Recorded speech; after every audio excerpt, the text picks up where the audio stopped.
ఎద్దుకండి ఆ ఎద్దు ఇదిగో నా సింహం ఉంది ఎక్కండి చక్కగా అంటే ఎక్కడో ఎద్దే ఎక్కుతాడు. ఆయన ఎద్దెక్కేది అమాయకుడు ఎక్కడు. వృషభము దేనికి సంకేతం అంటే ధర్మానికి సంకేతం. ఆయన ధర్మాన్ని ఇష్టపడతాడు. ఆయన భక్తులకు ధర్మమునందు అనురక్తి కల్పిస్తాడు.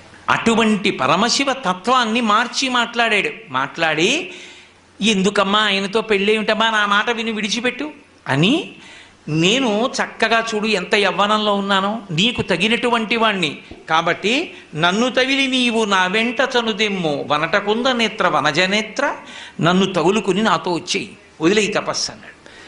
విందావిడ వీడట బ్రహ్మచారియట వీనుల పెట్టక రాని మాటలే ఆడుచునున్నవాడు నమశివాయయుండు ఆడగరాదు. వీని కపటాత్ముని వీపున వేసి ద్రొబ్బుడని ఉగ్రత పల్కిన కాంతలందరున్. వీడు ఇష్టం వచ్చినట్టు మాట్లాడుతున్నాడు, శివనింద చేస్తూ